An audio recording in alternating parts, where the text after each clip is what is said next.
केजरीवाल, आम आदमी पार्टी।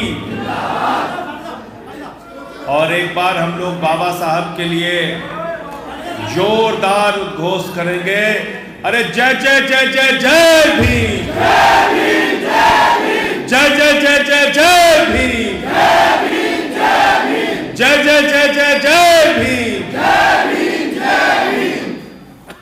और ये नारा हम सबको इसलिए भी लगाना है कि अभी देश के गृह मंत्री ने संसद के अंदर कहा कि अंबेडकर अंबेडकर अंबेडकर कहना फैशन हो गया है।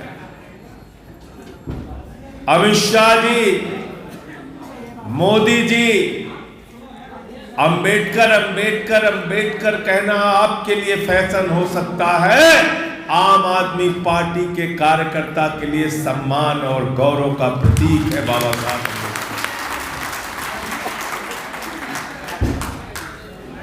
सबसे पहले मैं अपने विधायक चौधरी सुरेंद्र जी को दोबारा इनको यहां से मौका दिए जाने पर आप सबकी ओर से, अरविंद केजरीवाल जी की ओर से बधाई देना चाहता हूं। सबका खैर। और साथियों और दोस्तों, टिकट तो सिर्फ 70 लोगों को मिलता है जब विधानसभा का दिल्ली का चुनाव होता है। जब वार्ड का चुनाव होता है तो 250 लोगों को मिलता है, इससे ज्यादा केजरीवाल जी भी नहीं दे सकते। लेकिन उनको जिताने का काम अपने खून, अपने परिश्रम से मेहनत करके हमारे कार्यकर्ता करते हैं। आप सबका मैं नमन करना चाहता हूं, सर झुका के अभिनंदन करना चाहता हूं। हमारे बीच में मौजूद पार्षद पूनम निर्मल जी, रोशन लाल जी, शैलेंद्र गौतम जी, प्रदीप निर्मल जी, विधानसभा के अध्यक्ष अशोक शर्मा जी, सरजीत जी संगठन मंत्री, डॉक्टर जीएस गौतम जी विधानसभा के उपाध्यक्ष, चांदीलाल जी, सुधीर जी, सतवीर जी, रणवीर चौधरी जी, कपिल जी, अरविंद जी, प्रतीक गुप्ता जी, ओम प्रकाश जी, जाहिद त्यागी, जीत सिंह, दिनेश जी, हरेंद्र जी, विनोद राणा जी, जगत सिंह राणा, हिमाचल पंडित जी, संदीप शर्मा जी, मुनीष जी, सुनीता जी, नीशू जी, किरण जी, विशाखा जी, सरोज जी, ममता जी, सबाना, शोभा सहगल, फूल बानों में सबका एक एक पार्टी के कार्यकर्ता का हृदय से स्वागत करता हूं, अभिनंदन करता हूं इस कार्यक्रम में। जिसका नाम छूट गया है उनसे माफी चाहते हुए मैं अपनी बात को आगे बढ़ाना चाहता हूं। साथियों और दोस्तों, जब ये पार्टी बनी 2013 के अंदर तो लोग हमारा मजाक उड़ाते थे।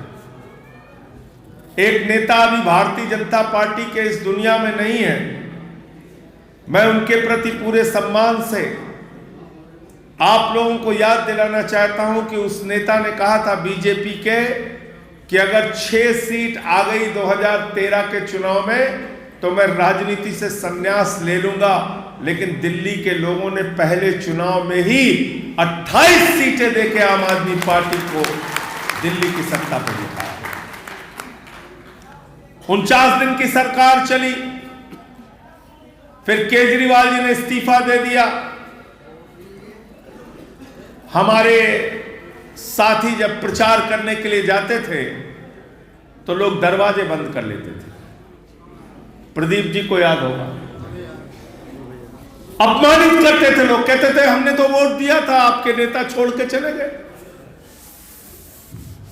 मुझे याद है इसी रामलीला के मैदान में लोकसभा का चुनाव जीत के नरेंद्र मोदी जी आए थे, झारखंड का चुनाव जीत के आए थे, हरियाणा जीत के आए थे, महाराष्ट्र जीत के आए थे।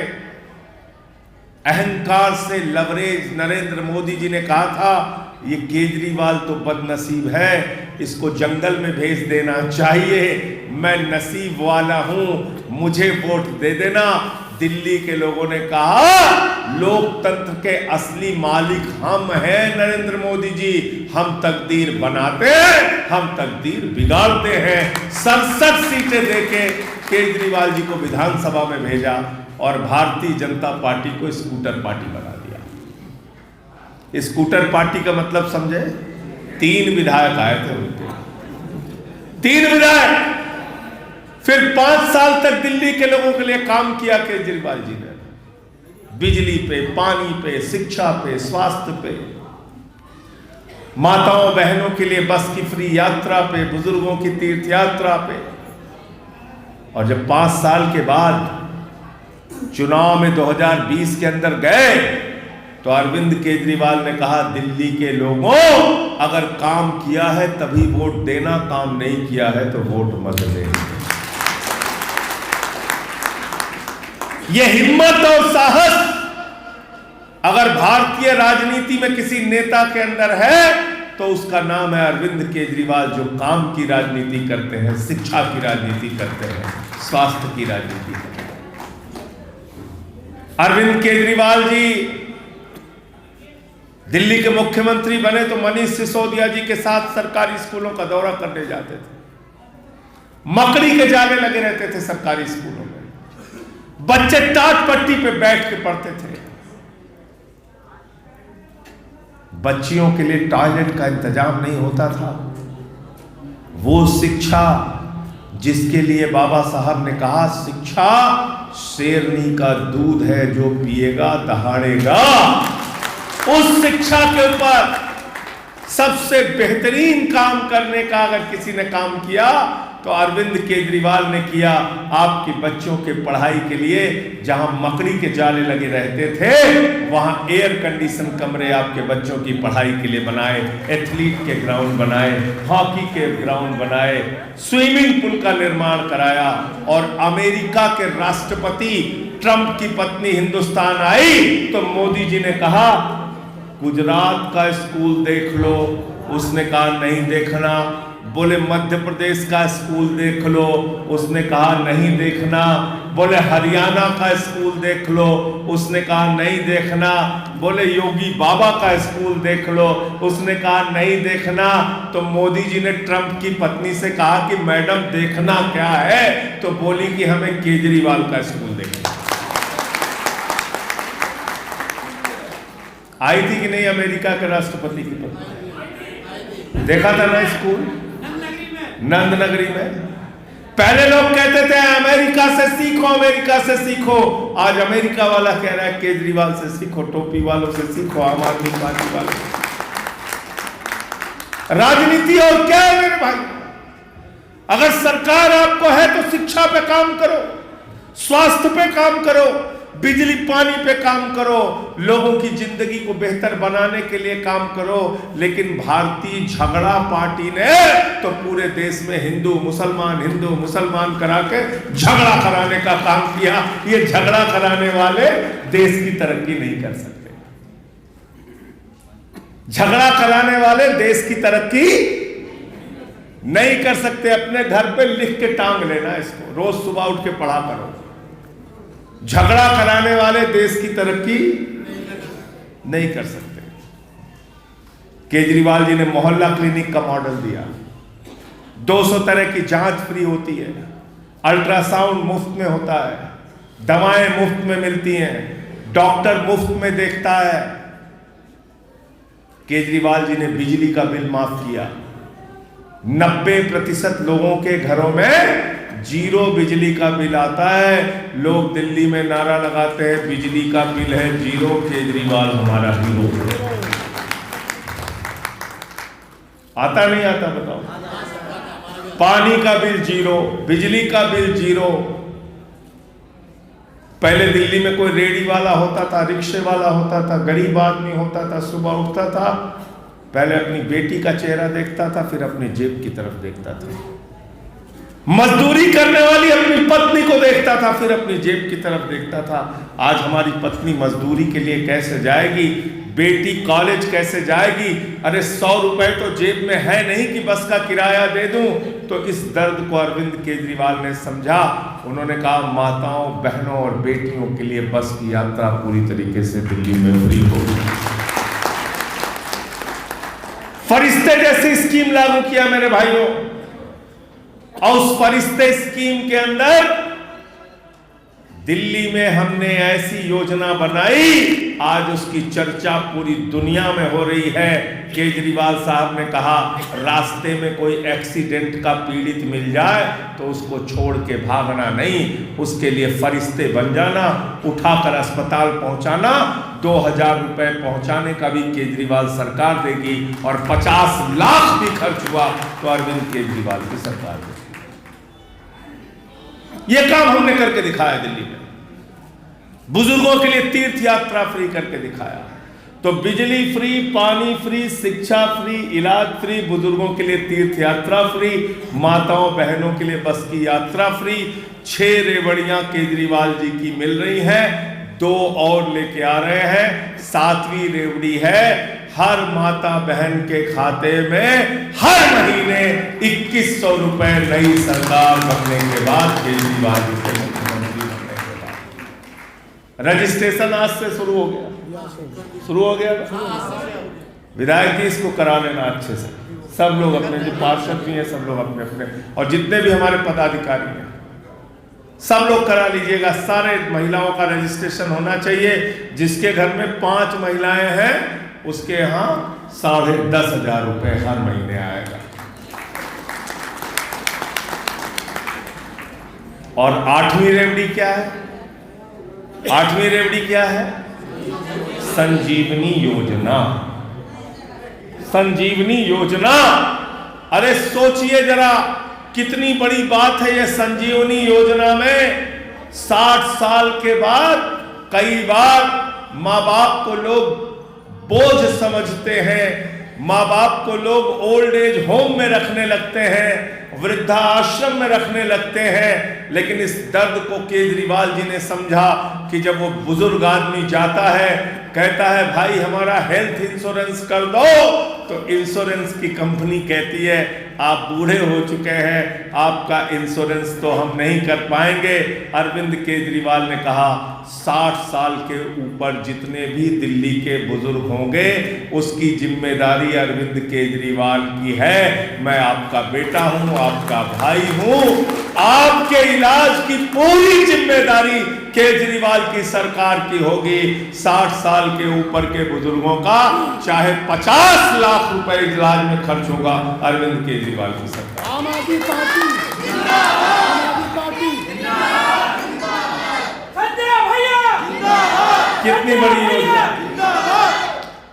8 रेवड़ियां ये हो गई और आज एक 9वीं रेवड़ी की घोषणा हुई। क्या हुई? हमारे वंचित समाज के, दलित समाज के जो बच्चे हैं, अगर वो विदेश में पढ़ाई करना चाहेंगे, उनका एडमिशन अगर सिलेक्शन होगा तो उसका पूरा खर्चा केजरीवाल की सरकार उठाएगी। हम बाबा साहब के सपनों को पूरा करने के लिए काम कर रहे हैं। हम इस देश को तरक्की के रास्ते पर ले जाने के लिए काम कर रहे हैं। मैंने तो देश की संसद में कहा, मैंने कहा भाजपाइयों, हमको अगर दर्शन करना होता है तो हम उज्जैन जाते हैं महाकाल का दर्शन करने, भगवान शिव का दर्शन करने काशी जाते हैं, भगवान श्री राम का दर्शन करने अयोध्या जाते हैं, और भाजपाइयों को अगर दर्शन करना होता है तो ये मस्जिद में जाते हैं। जाते नहीं जाते हैं बताओ? कहते हैं मैं मस्जिद में भगवान का दर्शन करना है। क्यों करना है? झगड़ा कराना है, लड़ाई कराना है। इनकी नीयत को समझो। ये दुश्मन है इस देश के, ये इस देश के दुश्मन है। ये मत समझना कि ये सिर्फ मुसलमानों के दुश्मन है या सिखों के दुश्मन है या दलितों के दुश्मन है या पिछड़ों के दुश्मन है। नहीं, ये इस देश के दुश्मन हैं और इन देश के दुश्मनों को इस देश की राजनीति से खत्म करना है। कैसे खत्म होगा? झाड़ू चला के। कैसे खत्म होगा? झाड़ू से इनकी सफाई करना है। ये कोई काम की बात करते हैं? बताइए, संसद के अंदर हमारे बता रहे थे अभी 2500 लोगों का नाम, 2500 लोगों का नाम इस विधानसभा के अंदर काटने के लिए दिया है गोकुलपुरी में। और इस विधानसभा में 2500 कह रहे हैं कि हमने जिसका नाम दिया है वो तो बांग्लादेशियों का दिया है।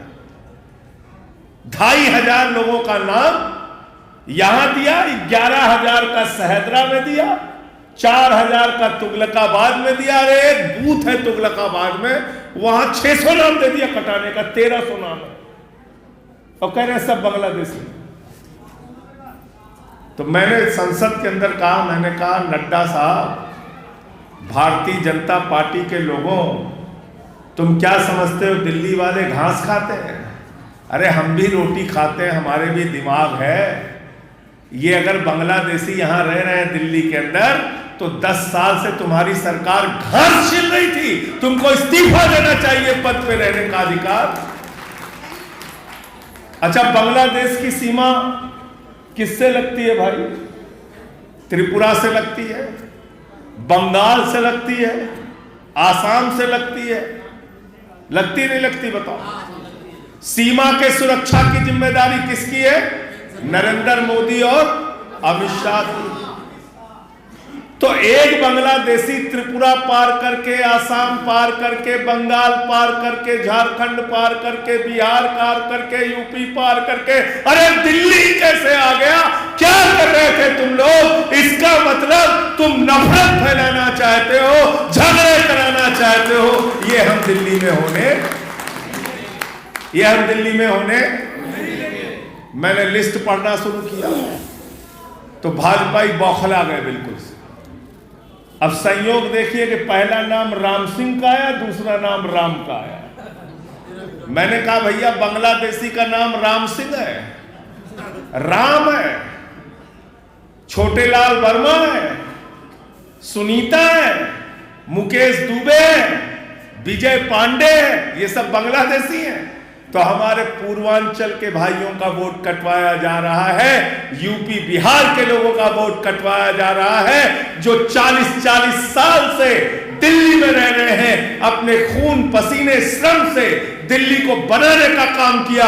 यूपी के, बिहार के, पूर्वांचल के लोगों का वोट भाजपा के लोग कटवा रहे हैं। मैं इस मंच के माध्यम से चेतावनी देना चाहता हूं, किसी भी यूपी बिहार के भाई का दिल्ली वाले का वोट कटवाने की कोशिश की तो हम लोग पूरे दम के साथ तुमसे लड़ाई लड़ने का काम करेंगे, पीछे हटने का काम नहीं करेंगे।